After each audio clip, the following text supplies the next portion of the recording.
So Agentic Commerce, very simply, is allowing for an AI agent to complete purchases for you on your behalf.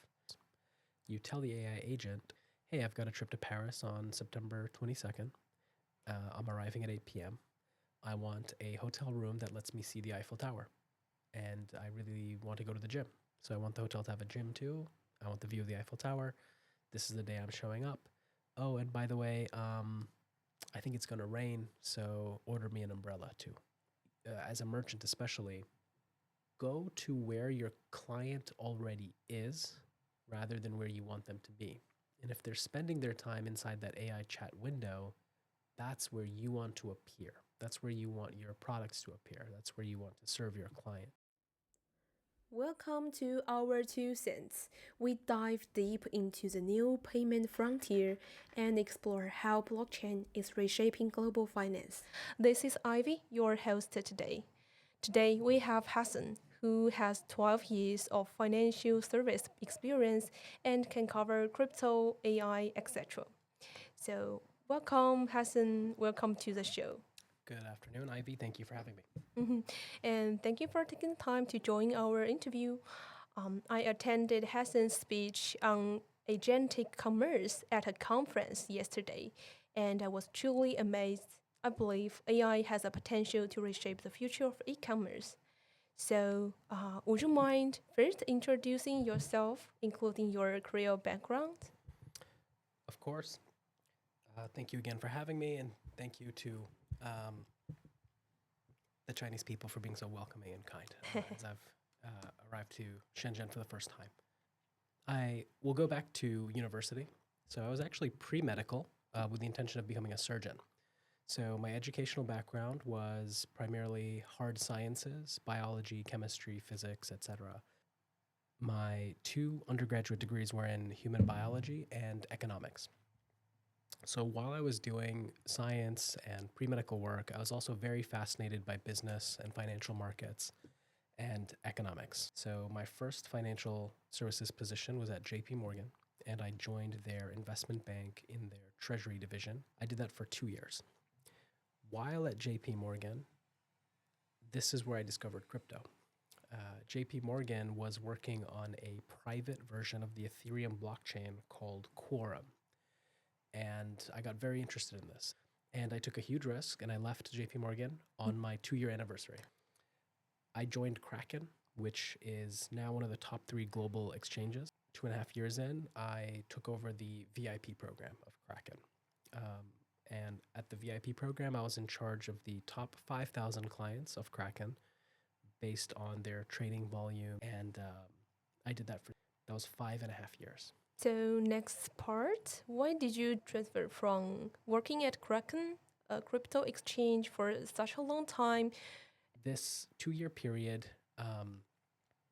led to also founding an AI company named Think Forward AI. Now, leading into my current chapter, which is perhaps the most exciting one so far, is I had the privilege of joining PayPal to work on AI and emerging verticals. So this is why I am in Shenzhen today, because I was invited to speak at China's e-commerce day, which was hosted by PayPal China. And my topic was to cover agentic commerce. And my history in financial services, in the cutting edge space of Web3 and crypto, as well as the experience I had as a founder, all of that came together perfectly to allow me to join PayPal at the right time to help them boost their AI strategy.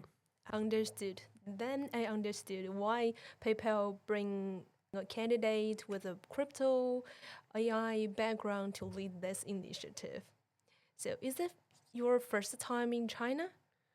This is my second time in China, and I previously came to China, to Shanghai in 2019.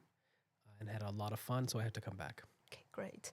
Were there any products, companies, or story from this event that left a strong impression on you? One of the strongest impressions I have is that Chinese merchants are very forward-thinking, and I find that very impressive. I find that Chinese merchants, from what I'm seeing culturally, are more brave. They're a little bit more open to cutting edge technology, and they're more comfortable. That left an impression with me, which I'm very impressed with. Let's go to the second part to dive into how agentic e-commerce come to real life and how to go to market. Why is PayPal making a significant bet on agentic e-commerce at this time, and what's the core mission? Agentic commerce, I'll describe that first, and then we can come to understand why PayPal, as well as other big companies, are focusing so heavily on this new topic. So agentic commerce, very simply, is allowing for an AI agent to complete purchases for you on your behalf through a few different methods, right? So it's a bit of trust in AI to complete your purchase. So to give you an example, you could be using an AI platform. We'll use ChatGPT just as an example because it's a very familiar tool to many people. There's a billion active users at the moment, so most people will be familiar with ChatGPT. You can go into ChatGPT and ask it, hey, I would like to order this book by my favorite author. I want this particular cover of the book. Maybe it's a special edition cover, and my budget is $20.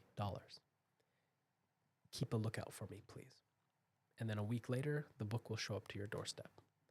So that is a really fun example of what agentic commerce is you speak to the AI agent, you tell it what you want, whether it's a pair of shoes, whether it's a dress, a new suit, whether they're concert tickets that you're looking for, and then the AI agent will go out and make the purchase for you in your best interest. So maybe it will find discount codes. Maybe it will find the best price by searching for you day and night while you're asleep. Your agent will find the best price for a flight for you. Another really interesting example, say you have a trip. I have to go to Paris. You tell the AI agent, maybe it already knows, you tell it, hey, I've got a trip to Paris on September 22nd. I'm arriving at 8 p.m. I want a hotel room that lets me see the Eiffel Tower. And I really want to go to the gym. So I want the hotel to have a gym too. I want the view of the Eiffel Tower. This is the day I'm showing up. Oh, and by the way, I think it's going to rain, so order me an umbrella too. And you can imagine a world where the AI, after being told that information, can buy you everything you need. So it buys you your flight, picks exactly the right hotel for you, sends you the umbrella, sends you a pair of shoes, and all from just speaking like in the same way that I'm speaking to you, you'll be able to speak to an AI agent in that same way. And agentic commerce will allow it to make those purchases. Thank you for guide us from the user journey perspective. But how does it fundamentally differ from today's experience? What the biggest pain point of current e-commerce ecosystem for both users and merchants that agents can solve? As of right now, there is a sort of analysis paralysis that is affecting consumers around the world. And what that means is consumers have too many options. They have too many products, too many merchants, too many adverts, too many ways to pay that they actually end up getting paralyzed and not making a purchase at all. It actually creates a discomfort. So what consumers are looking for is an easy way to pay. They want the right item at the right price at the right time, shown to them in the right place. That's what they want. So the pain points are difficulty in locating a product that is relevant to you. It's not so easy. It takes quite a bit of time. Finding the right way to pay. There's so many ways to pay. For example, in the U.S. market, you can of course use a debit card. You can use credit card. You can use an ACH payment. You can use a bank wire. Then there's the average American consumer, I'm sure, has 3 or 4 or 5 different credit cards, each of which has their own point system. So then you don't know which credit card to use. You could, of course, pay in cash. You can pay in check. And every single one has its own benefits and drawbacks. So agentic commerce, I would see it not so much as a huge, huge solution to some terrible problem, but I would see it as the next evolution of commerce. So, in the same way we used to walk physically into a store and pay with cash, a decade later, 2 decades later, we would now be purchasing things online on our phone or our laptop. This is a few decades later. This is obviously the next evolution of how shopping will be for our children and our grandchildren. They will just be used to speaking to an agent, either through voice or chat, and having the agent basically have their back with these purchases. So it's all about the next technological jump forward. It's something that makes sense. Okay. So according to all those above, how will agentic commerce be delivered? Or through LLMs like ChatGPT, Grok, Gemini, or like let's say PayPal's own app. So what's a go-to-market strategy in terms of agentic e-commerce? So the most fascinating thing in the last few years has been the mass rapid adoption of these AI platforms. So ChatGPT has been the fastest growing product in all of history. That is an incredible statistic to think about. And this shows that people all around the world of all ages have become incredibly comfortable with AI very quickly. And that's not just ChatGPT. Like you mentioned, we have Google's Gemini, we have Perplexity, we have Anthropic's Claude. We have Meta working on Llama as well, and Microsoft Copilot. So we have a whole list of AI platforms. Of course, we have DeepSeek here in China and then Mistral in France. We have all of these platforms that people are flocking to and using, and it is becoming part of their everyday life. So agentic commerce is likely going to appear on those surfaces before anything else. So it'll be on ChatGPT, it'll be on Perplexity, it'll be on Grok. That is probably the primary surface where this is going to occur. And the way to think about this is, as a merchant especially, go to where your client already is rather than where you want them to be. And if they're spending their time inside that AI chat window, that's where you want to appear. That's where you want your products to appear. That's where you want to serve your client. So that is the likely first surface that catches on for agentic commerce will be in those platforms. Now, there are some alternate surfaces as well. One of which could be, for example, the PayPal app itself will have an AI agent, commerce agent built into it that you can speak to, and you can open the app and you can speak to the agent, and it will find you the products that you're looking for, and it will find you the best deal on those products, and it will find you a way to gain the most rewards and status for making that purchase. Another option, this is also being built out that I'm aware of, is agentic commerce that occurs on the merchant's website itself. So if you're a merchant, you have your own website, you have your own brand, and you want to maintain full control over everything, you can enable a mini chat agent on your website that allows a user to speak to your inventory and speak to your brand, and then you can show that user the best products from only your brand tailored exactly to them.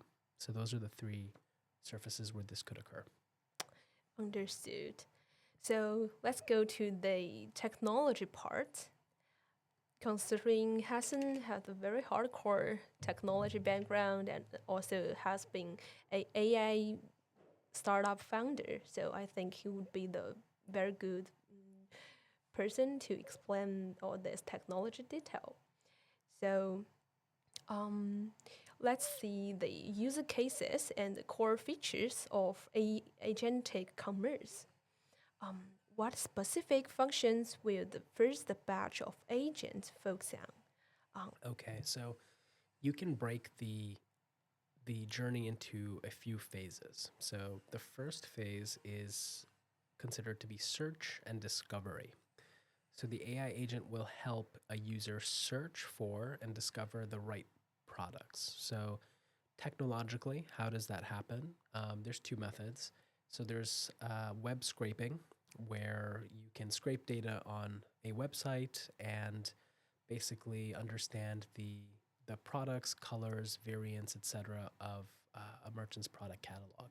One of the flaws with this is that the data can go stale and it's not real time, and it can lead to errors in products being out of stock. Maybe the wrong color is uploaded at the wrong time, the wrong variant. So that's web scraping. So that is one technological method where you could help with searching and discovering. The other method is a far more robust method, and it is called OMS integration. So OMS stands for Order Management System, and what a merchant could do is grant access to their order management system to their chosen Agentic Commerce provider. Let's say it's PayPal. What PayPal will do is build a robust technical pipeline through API to all of your products, and then we will have the ability to show those products you've given us access to onto all of those AI platforms, as well as the PayPal app, as well as potentially other services in the future. So technologically, those are the two ways: web scraping or direct OMS connections. And after search and discovery, the next phase is the actual processing of the transaction. So this is something where somewhere where PayPal helps as well. That exact moment where you click the button that says purchase or buy or pay, PayPal handles that moment as well. After that moment, there's a category we would call post-purchase. So post-purchase means after the user presses that button, what happens? They need a receipt and a confirmation, and they need a shipping confirmation once the product has been shipped, and maybe some tracking information beyond that. And in the unfortunate case that the user doesn't like the product, they would need to be able to exchange it or return it. So this is somewhere where PayPal, for example, would help with that entire group of post-purchases items as well. So a full end-to-end service technologically would look like help during search and discovery to surface the right products, helping the user purchase the product, right, by having that PayPal checkout button ready to go, allowing that payment reception, and then post-purchase as well. And this is immensely technologically complicated. You can imagine how many wires and buttons and servers are serving that function all the way through, right? So I don't think there's one human on this earth that could describe technologically the entire process all the way through. But rest assured, it is available, and this isn't theoretical. It is happening at the moment, and a lot of the genius technologists are working as a wonderful team to get this pipeline built out. It's clear enough. Those retail users on LLMs can directly reach out to those goods, and PayPal would help them to process the payment. So will additional KYC be required for LLM users? And how will it be implemented? There will be no additional KYC regulations put upon AI platform users to make purchases through PayPal, because PayPal has all the identification documents ready to go with the PayPal account. So the user, of course, will require a PayPal account, meaning they've already gone through the onboarding of that account, so there's no additional requirements needed. Yeah, I got that. Next US only, disclaimer. US only. I can't speak for the Chinese market at the moment, but in the US there will be no additional KYC. Got it. Okay, so the next part, let's come to agents and intentions. How will agents understand the user's complex and ambitious intentions? Let's say, I will speak to my LLM. Help me find a unique birthday gift for a friend who loves jazz, and I have budget around $100. Yeah, cool question. I think these AI models are so much more capable and smart than a lot of people realize. And what you just mentioned to me, the example, there's enough key information in that example, I believe, that the AI platform would be able to give you a fantastic recommendation. So based on your example, let's think about what you said. It's a birthday gift, which is important, right? So it's a gift from you to somebody else, not a personal item. The AI would pick that up. Number two, you gave it a budget. So this is a hard, quantifiable metric and a filter to help it narrow down a product, right? $100. That obviously knocks out every product above $100, right? So any piece of information that you give the AI model that helps it filter and sharpen its recommendation is going to help. Number three, you mentioned My friends love jazz. They love jazz, exactly.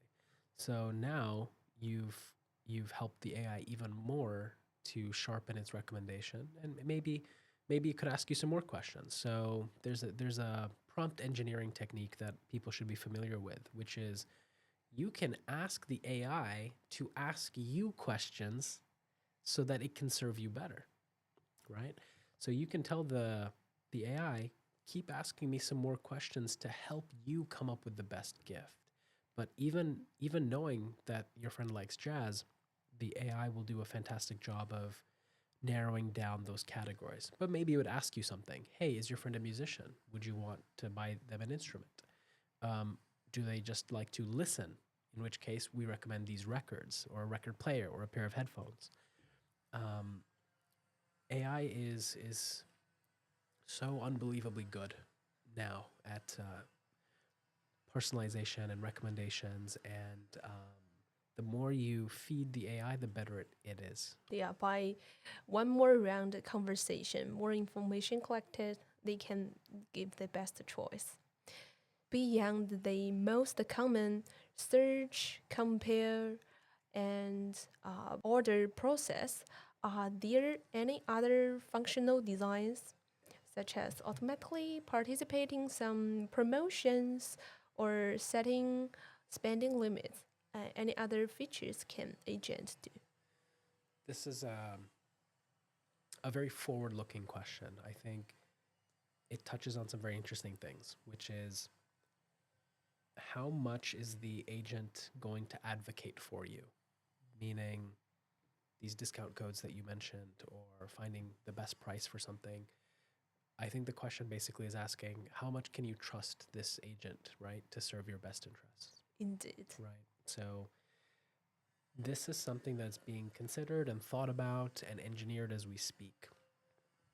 Is how do we program this logic into the agent to serve a fiduciary duty, right? So to be a fiduciary basically means you're legally obligated to do the best thing for this person, financially speaking.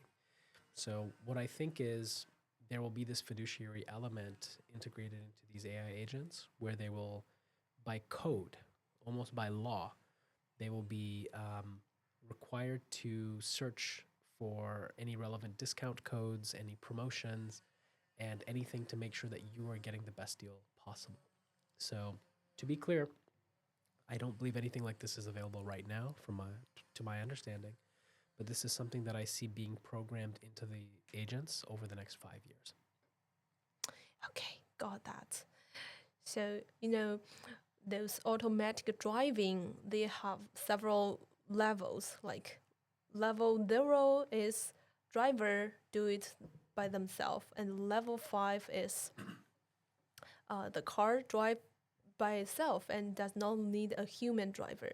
So do you think AI agents will have this kind of level settings according to payment? That's a great analogy, actually. I hadn't thought about that, the levels of self-driving. But yes, so there is a term that your listeners should be familiar with, which is CUA. And this stands for Computer Using Agent.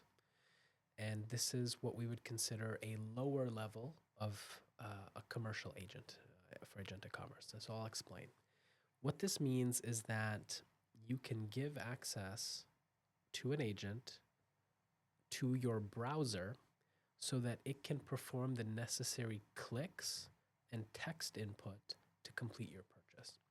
So if you think of a very typical purchasing page, let's say you're buying a shirt, you would go to the purchase page after adding the shirt to your cart. You would then input your address, your credit card information, your email, and then you would hit pay, right? Very typical. That's how we do things today. You can imagine giving access to your AI browser, and it makes those clicks for you. It inputs your email, your phone number, your address, it's credit card information, etc., right? That's kind of a low level of agentic commerce. So this works right now. It's almost kind of like a Zapier automation, if you guys are familiar with that tool, Zapier. It just kind of automates the clicks for you. I would consider this the low level of agentic commerce. So this exists at the moment. Then there's higher grades of agentic commerce where you skip that flow altogether. The agent purchases the item directly from the inventory of the merchant and then sends it over to you. And then you can imagine just maybe a few years in the future, it even gets quicker and easier than that, right? Where you're just not involved at all. Another term that should be becoming more popular over time in this space is called human in the loop. So what this means is, can the agent operate all the necessary functions by itself completely, 100%? Or does there need to be a human involved at some point, even if it means making one click or switching a page or to make an approval? If a human needs to be involved at any stage at all, it's now considered human in the loop. There are benefits and cons to this. The benefit, of course, is you can keep the AI under control. You don't want AI to get out of control, right? You want a human being to be there to keep things from getting too wild. One of the cons could be maybe it's a waste of time. Maybe you really want the agent to operate fully autonomously in this case. So I'll leave it with one last thing, which is leave this topic with one last thing, which is we are figuring all of this out. This is such a new cutting edge field of agentic commerce. We're going to be listening to merchants around the world. We're going to be listening to consumers around the world, and we're going to be asking them, what do you want? It's like, how involved do you want to be? And as the data comes in, the product will become more and more refined. Yeah, there are several concerns in my mind in terms of AI agent. A famous one is AI hallucination. Yeah, is that a concern in our scenario? Okay, so hallucinations are an inbuilt feature of large language models. And fun fact for the AI nerds, Google had come up with the transformer technology in 2017, and they refused to release it commercially because they found that the hallucinations were unacceptable. So for a company like Google that values 100% certainty when it comes to code, or near certainty, they could not accept something that had a 98, 97% certainty with those hallucinations. So over time, AI companies realize that hallucinations are a part of the charm and beauty of these models. And of course, there's efforts to be made to keep things under control and not let the hallucinations get too wild. But it's called generative AI for a reason, and it's probabilistic in nature. And sometimes it will generate things that might seem a little bit strange. There's always concern of this, but the research being done by these AI companies towards safety and let's call it hallucination guardrails, it's moving very fast. I think you'll notice even right now, if you use one of the AI platforms, it's hallucinating far less than it did a year ago. Far, far, far less. So we expect that to improve as time goes on. I also find it to be probably less relevant for commerce. And the reason for this is, think about what is exactly the AI platform performing? What task is it performing in the in terms of agentic commerce? It's really just listening to what you're asking, which is almost always going to be plain English for the most part, right? Just language. You're going to say, hey, I'm buying a birthday gift. My budget is 100 and my friend likes jazz. That's very simple stuff. That's not the kind of thing AI is hallucinating on. Not rocket science. Correct. It's not quantum physics or rocket science. So there's very low chance of hallucinations when the prompts are so basic. Okay, so there is a critical question I always want to ask in terms of AI and financial. So how will agents handle users' sensitive payment and transaction information securely? So the payment information, PII, personally identifying information, has very strict regulations around it, especially in America. And all of that is going to be handled by the compliant provider, such as PayPal. So the payment information will never leave the safety of the payment provider, who is spending, billions of dollars to secure that data and is already legally compliant and regulated. So I think consumers should understand that there's no change in the security of their data. So if you've ever made a purchase online or using PayPal, it's the same exact process handling your data as you're already using. Nothing is changing there. Next part, that's talking about commercialization and ecosystem.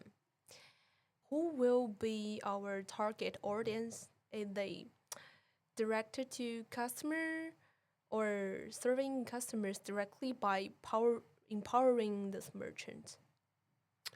It's going to be everyone. This is one of those universal shifts in technology, which I find so fascinating. So in the same way everybody benefited from the invention of the car or air conditioning or flights, Agentic Commerce is one of those big technological shifts that is going to help, it's really going to help everybody. So it will help the consumer in that it helps them save time, it helps them find the best deals, it helps them reduce the analysis paralysis that I mentioned, and it helps them find the actual product that they really want that will help them in their lives, right?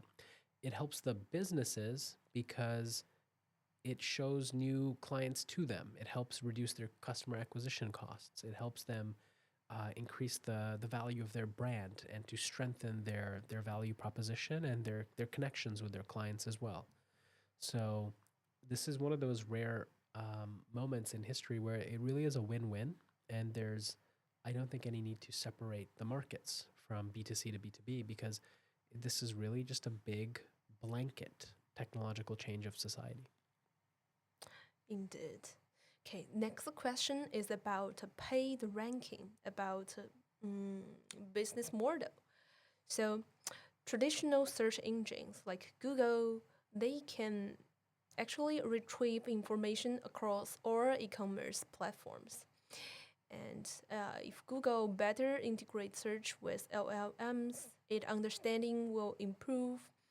Though, my question is, will agentic commerce also, involved in the old path of paid ranking? This is a very big topic. I understand your question perfectly. This is a very big topic that people are thinking about. So let's use the term SEO.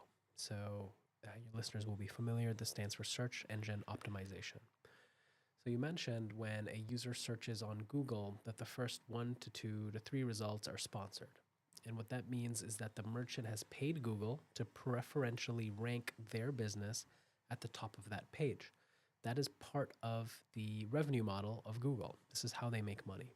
So with this new wave of technology and Google search being replaced by ChatGPT, what does this mean? So this is a big question that you've asked, and no one quite knows the answer just yet, but everybody knows one thing, which is that everything is changing and that people need to adapt. That's the answer here.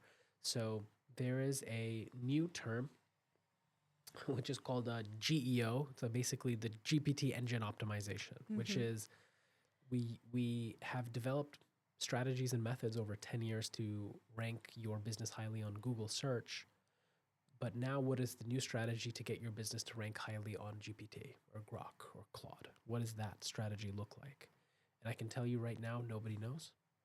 It is being built out. Everyone is trying to figure out the answer to what you've just asked, which is in this new world where AI platforms are replacing the traditional search methods, how do we preferentially rank our products in that surfacing? And whoever figures this out is going to be doing very well in life. Paid ranking is one of the business model currently. So for agentic commerce, what other viable business model could there be? Like transaction fees, subscription, or other innovations? So a fantastic question. So you're asking very big questions. So these are the kind of questions that CEOs and their executive teams are thinking about every day. Really. So it's easy to give an answer of, hey, we can try it this way. Fair enough. But is it the best way? Who knows? And everyone is trying to find that optimal answer. So whether it's transaction fees, referrals, revenue share, paid ranking, nobody knows what's best. I think we're going to see a lot of companies try one or the other, option A, B, C, D. What I believe will happen over the next 5 or 10 years is that slowly businesses will converge on the best model. But they're going to copy each other, and they're going to let everybody else take a risk and see what works. And then once they figure out what's working well, especially if it's a public company, by the way, who has to publish their financial data every quarter in the US. Yeah. Okay. And next question is about stakeholders in agentic commerce.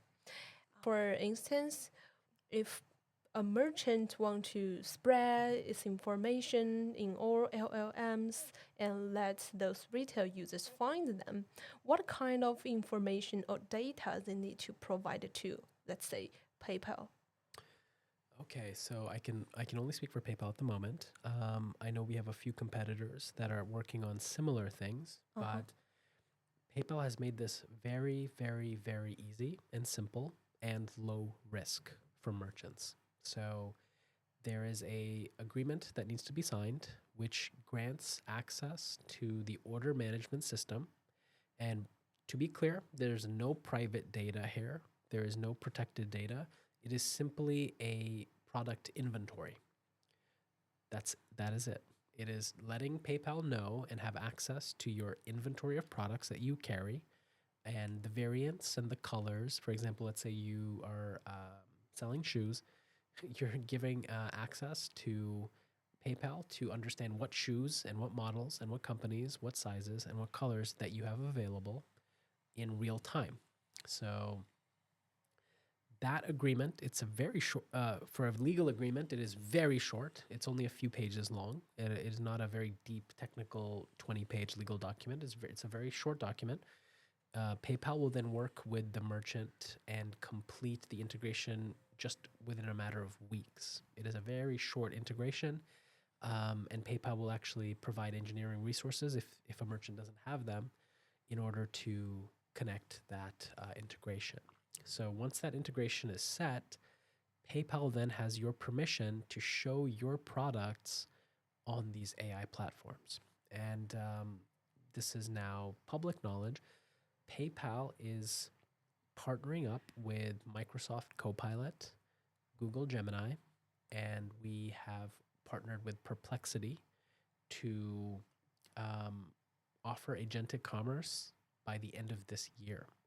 And we can predict that in 2026, you can probably assume that we're going to have a few new names added to that list of Google, Microsoft, and Perplexity. And the integration with PayPal that a merchant makes, once again, it's only a 3 to 4 page document. It's about a week or so of engineering resources and integration. And by making this one connection with PayPal, you have given yourself as a merchant access to all of the AI platforms that I just mentioned, probably a few more in the future, as well as the PayPal app, which has 438 million active accounts on it. Very exciting. Okay. Let's go for the fourth part. It's about challenging and potential risk. So, one of the scenario is if there is a dispute over an agent executed payment or a refund request, what mechanism will solve it? Will it differ from current refund process? Another fantastic question. This is another thing that's being discussed at the leadership levels of every financial services company. So this is obviously being spoken about at PayPal, at Stripe, at Visa, at MasterCard. It's a very difficult topic, and there's something funny that you can think about here, which is humans want another human to blame when things go wrong. You know, it sounds funny, but it's actually very true, because if an AI makes a mistake, you can't sue the AI, you can't throw the AI in jail, right? So No one to blame. yeah, it really is. It is that simple. So there just needs to be someone to blame. So this is one of those fascinating questions philosophically as well, because what this shows is that technology has advanced farther than humans' capacity to deal with all of the little nuances, right? So that means that the legal system maybe needs to be updated. That means the social contracts between humans may need to be updated. So there's sociological aspects. There might need to be a change to human psychology. Is maybe humans need to evolve past the need to blame someone, right? And to find a new way to do that. So it's very complicated. But my prediction is, practically speaking, if there's a mistake on an agent executed payment, my belief is that the traditional refund, fraud, chargeback, etc., that protocol, I think will remain in place. That's what I believe will happen. So if an AI agent makes a mistake, I believe the consumer will get their refund as expected, as if they had made the payment themselves. That's what I believe will happen. So as far as a consumer perspective, I think there's very little disruption or change that is going to happen when things go wrong. And then I would just if someone were to ask me that question today, I would just say to them, what if you made a mistake on a payment today? What would happen? I don't know. Let's find out, right? I think the same thing will happen if you used an agent to complete the purchase as well. It'll be the same thing. Okay, you just brought up a very insightful idea. That explains why exchanges, they have to bring real person customer support specialists. Absolutely. Okay, next question is, what has been the biggest challenging in advancing this innovative business? Is technology or user acceptance or internal coordination, regulatory compliance? What's the biggest challenge? Okay, I wanna hit every one of those topics you mentioned, so I'm gonna ask you to repeat them one by one. What was the first one? User acceptance. Okay, so I have comments on each one of these, but user acceptance, we're seeing a very fascinating acceptance from especially the younger generation of agentic commerce. So during my speech yesterday, I had a very interesting slide that covered consumer surveys. And if I recall the number, it was around 30% of users that we surveyed are already comfortable with AI agents that shop for them. And that number is actually higher for Gen Z. I think it's 40% for Gen Z. Another interesting statistics, I believe it was 27% maybe, are actually more comfortable speaking with an AI agent than to speak with a human being. So they've also adopted this, and that number is even higher for Gen Z. And the last statistic that I showed was, once again, around 30% or so are very comfortable with an AI providing personalized shopping experience for them with their consent of their data. So that's pretty surprising, right? 1/3 of people and almost half of the younger generation, Gen Z, 25 years old and below, they're already very comfortable with this. So like user acceptance, I'm pleasantly surprised that that is also not the problem. And how about regulatory compliance? Okay, so the financial space has far more regulation and compliance concerns than most spaces. For example, clothing retail doesn't have, I'm sure, even a quarter of the compliance and regulation that a financial services company would have. So I think this is always a burden that a payments company will have to deal with, and there will be continued regulatory burden when it comes to agentic commerce. But I will say that I have not seen it become a burden yet. I think in the future, you never know what new laws can occur and what new licenses will be required. This is especially something that you must have seen in the crypto space, where all of a sudden a new license is required that they just came up with. There's a very famous story I'll talk about, which was the bit license of New York. So at Kraken was not able to operate in the state of New York because very publicly the CEO of Kraken refused to get the license, the bit license, and thought that it was a ridiculous and unnecessary burden, which I agreed with. And he said, I am not going to get this license. I'm not going to give you this data and pay you this money. And if that means we can't serve clients in New York, then that's unfortunate, but that's what we will do. So I will not be surprised if opportunistic politicians in the US and Europe and elsewhere will choose to introduce new regulations on agentic commerce and AI in order to become a burden. So that does not surprise me that will happen in the future, but it's not the case right now. Let's come to the fifth part, future overview.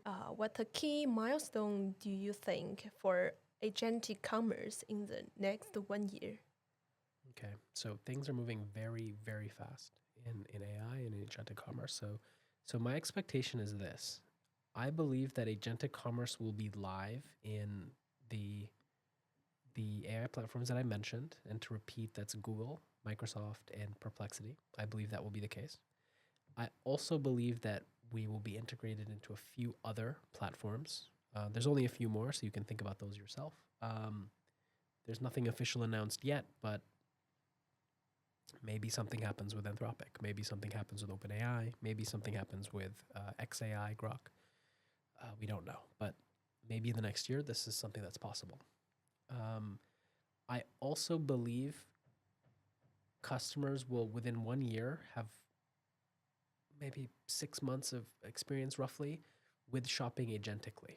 So I think we will have early adopters who are starting to begin and change their shopping behavior to agentic commerce.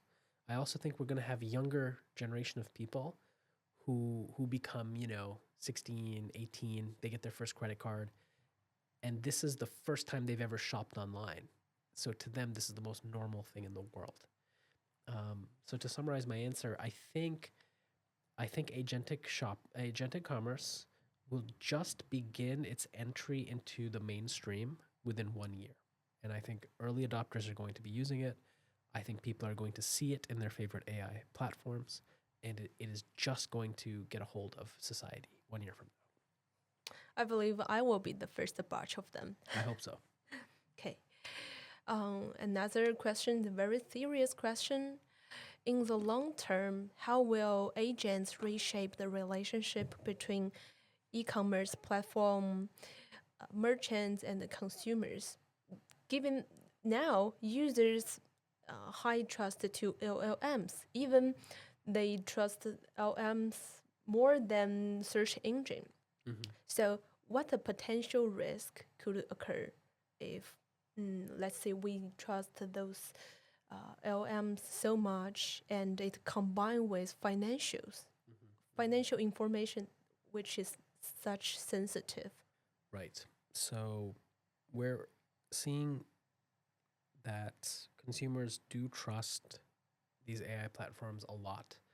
And often they will go to these platforms for medical advice, for mental health advice, to serve as their therapist or relationship counselor or educator or mentor. So this is a big, big, big change for human beings. We're noticing that they're becoming more reliant on AI platforms for living their lives. So an interesting thing that Sam Altman had mentioned, who's the CEO of OpenAI, he said he noticed a generational shift between users of GPT.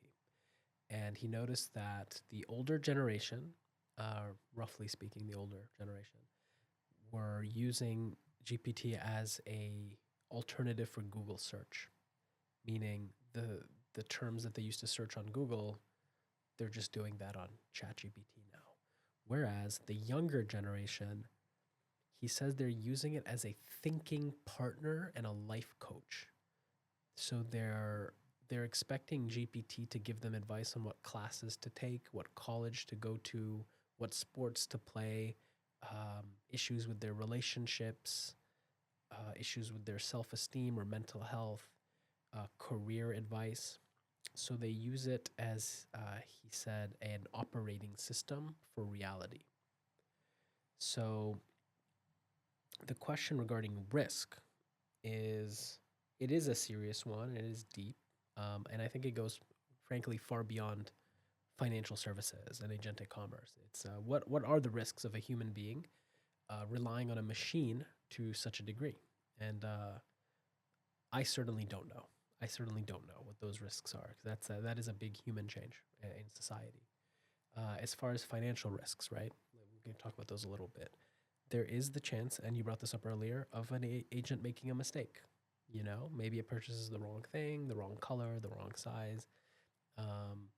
All in all, I think that's a pretty low manageable risk, right? If a shoe comes in the wrong size, you can exchange it, you can return it. If a dress comes in the wrong color, you can get a new one. So in that sense, I don't think the risks are so bad when it comes to that stuff. But there are more human existential risks with what I just mentioned, which was what does happen when a large percentage of humanity is reliant on a machine. And then what happens if the model, gets unplugged, right? So you spend your whole life loving GPT and having it help you, and then one day it's gone. So yeah, it's a deeper philosophical question than I can answer. Someone believe crypto is the most natural asset for AI agent payments. As a former crypto professional, what are your thoughts? Right. So it does make sense. It does make a lot of sense that crypto would be the native currency of AI agents, right? Agent to agent payments could occur cryptographically and from wallet to wallet. I have seen some news that PayPal Ventures, they have some blockchain bets, like they invested Kite AI, which is a layer 1 blockchain, and it has OMPY/USD. So one day, agentic commerce and crypto AI payment will converge. Maybe. Okay. Next part is about competitive landscape. How do you view those big players, let's say with Google, Amazon, Shopify, Stripe, PayPal in AI field? Are there any other potential competitors that could pose a significant threat if they join? This is a very open space at the moment, very open. And what that means is there's space for somebody to be a leader and to take charge and to set the tone and the pace of the whole space. And I would say in the world, there's the two most competitive markets in the world are in AI and in financial services. That's what I would roughly say that. So now you're combining both of those things, financial services and AI. So now it's call it double competitive. And all your competitors are extremely well funded as well. So now they have billions of dollars and a lot of technical talent. So I would guess that Google and Amazon and Microsoft have some of the best talent density of humans maybe in the world, right? So I would be scared of any of those players figuring things out quicker than us because they have the scale and resources and the talent to make things real, right? So those companies are far larger than PayPal, far larger. So I would be very worried about someone like Apple figuring things out, or Amazon, or Microsoft, or Meta even, right? Meta has invested billions of dollars into their super intelligence lab, and they have some of the best people there as well. I'd be worried about all of those big players. Call it the FANG companies, which is Facebook, Amazon, Netflix, Google, you know. But I haven't seen anything just yet, so we'll see what happens. Okay. You also noted that Tencent and Alipay's progress in MCP payments.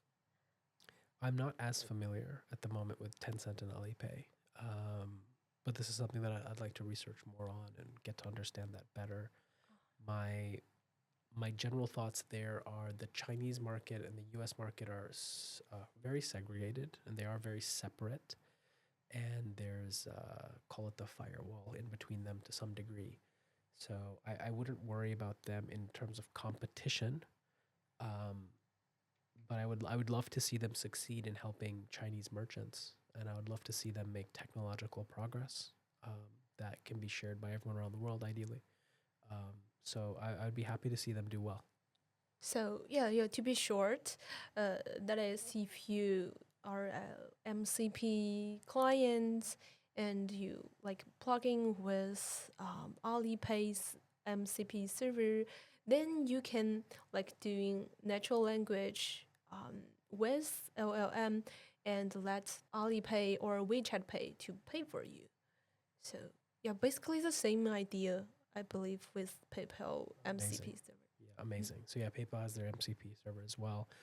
MCP, for listeners, stands for Model Context Protocol, and it was developed by Anthropic. And it is basically a standard for an AI agent to communicate with the external world. So it allows basically an AI to have power beyond itself. It allows it to communicate with other websites and other merchants and other clients and other services that allow the AI to actually take action. So I see this being a huge unlock to bring AI's value into the real world to more people. So if Alipay and Tencent are doing this, then I think they'll do a great job, and I think the Chinese market will be quite happy to see the results. Let's come to the final part, which is about the personal leadership and the team. So when you're leading such a cutting-edge team, what kind of quality do you value most when you're recruiting a talent? To wrap up this statement, have a good attitude, have good character. Don't ride on your credentials. Just because you went to a good school doesn't mean that you're any more special, really, than anybody else. You have to prove it. And educate yourself and learn as much as you can, and believe in yourself, and don't have imposter syndrome, because everyone's an imposter and nobody knows what's going on actually. And don't feel scared. Maybe you're the person who has the answer and can solve the problem. So believe in yourself, and to don't ever hold yourself back from applying to an opportunity. Don't rule yourself out. If you're going to get rejected, let them reject you, right? Don't reject yourself. Always apply and take risks. And I think it will be very rewarding. And I reward risk takers when I see it. And if you match those qualities that I just mentioned, that is somebody I would love to hire at PayPal for my team. Another question is, I remember you mentioned, although in a large company, a large public listed company, you still work just like a startup, move fast and being creative. How do you maintain this startup-like innovative environment?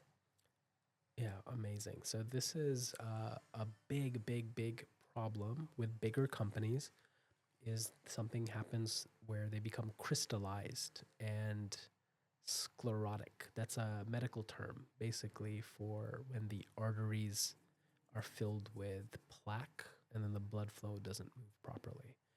So companies become like that too, is over the years, resistances and frictions form and things don't get done. This is the case with a lot of governments and older companies. So how do you maintain speed and execution at a big company and operate like a startup, but at a larger scale? I think it involves a few things. One of the things is excitement, like sincere excitement. So if the people who are working are actually excited, like I mentioned to you that I was waking up every day excited, going to sleep excited, you can't replicate that. You can't write a rule in a corporate book that makes people excited. So when you have a major technological shift like crypto or AI, people are just so excited to work. You can't replicate this. So there's a bit of luck involved. If you're a company in the right space, your people will be excited to work on it.